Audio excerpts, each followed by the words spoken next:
जब मैं रात को घर पहुंचा तो मेरी पत्नी ने खाना लगाया। मैंने उसका हाथ अपने हाथों में लिया और कहा, मुझे तुमसे कुछ जरूरी बात कहना है। वो शांत बैठकर खाना खा रही थी। उसकी आंखों में कुछ दर्द साफ नजर आ रहा था। अचानक मुझे नहीं पता कैसे कहूँ, मगर मुझे उससे बताना ही था कि मैंने बड़ी शांति से कहा, मुझे तलाक चाहिए। लगा जैसे उसे मेरी शब्दों से कुछ फर्क नहीं पड़ा, बल्कि उसने मुझसे पूछा, क्यों तलाक चाहिए। मैंने उसके सवाल को अनसुना किया तो उसे गुस्सा आ गया। उसने चम्मच उठाकर फेंक दिया और जोर से चिल्लाई, तुम इंसान नहीं हो। उस रात हमने एक दूसरे से बात नहीं की। वो रो रही थी। मुझे पता था कि वो जानना चाहती थी कि आखिर ऐसा क्या हुआ जो हमारा रिश्ता टूटने की कगार पर आ गया। पर मेरे लिए उसके सवालों का जवाब दे पाना नामुमकिन था। मैं अब किसी और से, प्रिया नाम था उसका, प्यार करने लगा हूँ। अब मुझे उससे प्यार नहीं रहा। मैंने उसे उसके बरसों के प्यार की सजा दी थी। भरे मन से मैंने तलाक के पेपर तैयार किए। उसमें लिखा था कि वह पूरा घर, कार और कंपनी 30% शेयर ले सकती है इस तलाक के बदले में। लेकिन उसने उन पेपर्स को देखा और उनके टुकड़े टुकड़े कर दिए। वो औरत जिनसे मेरे साथ जीवन के 10 साल बिताए थे, वो आज मेरे लिए अनजान हो चुकी थी। मुझे इन 10 सालों का जो उसने मेरे लिए बर्बाद किए, मगर मैं क्या करूं? जो हो चुका उसे मैं बदल नहीं सकता था, क्योंकि मैं किसी और से, अपनी पत्नी से भी ज़्यादा प्यार करने लगा था। आखिरकार उसके सब्र का बांध टूट गया और वो फूट फूट कर मेरे सामने रोने लगी। मेरे लिए उसका रोना एक तरह से उसकी रिहाई की तरह था। तलाक की ये बात जो कई दिनों से मुझे परेशान कर रही थी, अब बिल्कुल साफ हो चुकी थी।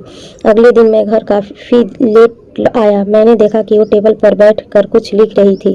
मैंने शाम का खाना नहीं खाया था, लेकिन फिर भी मैं सीधे ऊपर जाकर अपने कमरे में सो गया, क्योंकि पूरा दिन प्रिया के साथ रहने और कई जगह घूमने के बाद मैं थक गया था। मैंने प्रिया को अपनी पत्नी की सभी शर्तें बताई। वो हंसने लगी। उसे लगा मेरी पत्नी कितनी भी तरीके अपना ले, तलाक होना तो तय है।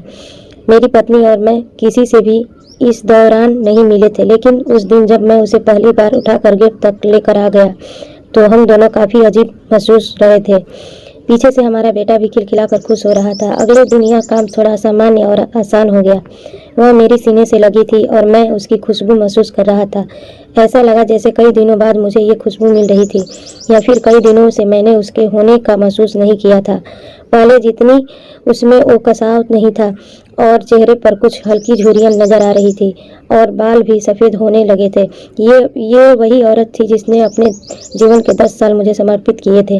चौथे दिन जब मैंने उसे उठाया तो वो पूरी रोमांच लौटने लगी थी।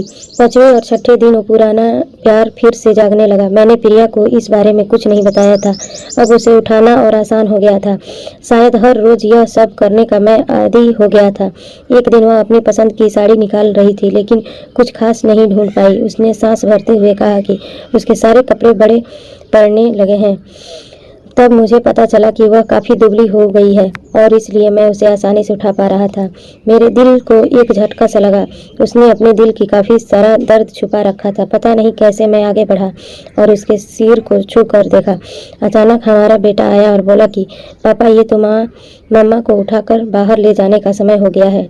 उसके लिए अपने पापा द्वारा मम्मा को उस तरह उठा ले जाते हुए देखना जीवन का अभिन्न हिस्सा बन गया था। मेरी बीवी ने हमारे बच्चे को बुलाया और जोर से उसे गले लगा लिया। मैंने अपना चेहरा दूसरी तरफ कर लिया।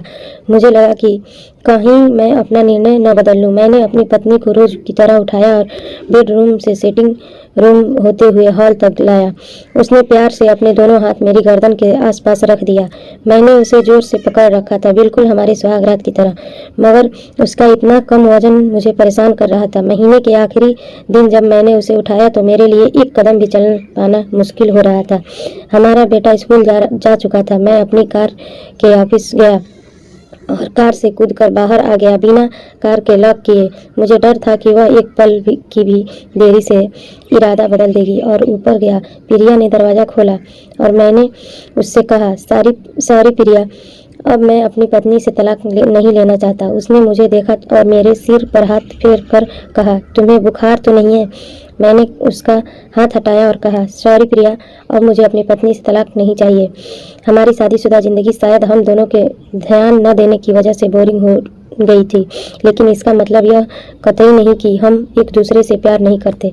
अब मुझे एहसास हुआ कि जिस दिन मैं उसे शादी करके अपने घर लाया था, उस दिन से जीवन के आखिरी दिन तक मुझे उसका साथ निभाना है। प्रिया को होश उड़ गया।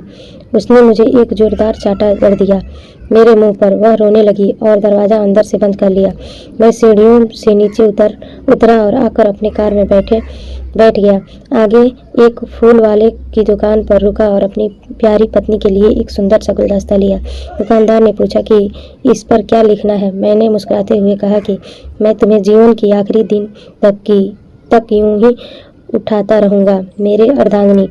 उस शाम जब मैं घर आया, हाथों में गुलदस्ता लिए, मेरे चेहरे पर एक मुस्कान थी। मैं ऊपर अपने कमरे की तरफ भाग कर गया, लेकिन तब तक वह मुझे छोड़कर इस दुनिया से जा चुकी थी, हमेशा के लिए। वो कई महीनों से कैंसर से लड़ रही थी, लेकिन मैं प्रिया के साथ इतना खोया हुआ था कि कभी ध्यान नहीं दे रहा। उसे पता था कि वह जल्द ही मुझे छोड़कर जाने वाली है, इसलिए वह मुझे और मेरे बेटे के रिश्ते को टूटने से बचाना चाहती थी। मैं नीचे उससे तलाक लेना चाहता था, लेकिन फिर भी उसने मुझे अपने बच्चे की नज़रों में एक प्यारा पति और पिता बना दिया था। जीवन की छोटी छोटी बातें रिश्तों में बहुत महत्व रखती है। बड़ा घर, बड़ी कार और बैंक बैलेंस ये खुशियाँ और हिस्सा जरूर बना सकते हैं, मगर अपनों के बिना इनकी कोई कीमत नहीं। स्टोरी कैसी लगी नीचे कमेंट करके अवश्य बताएं।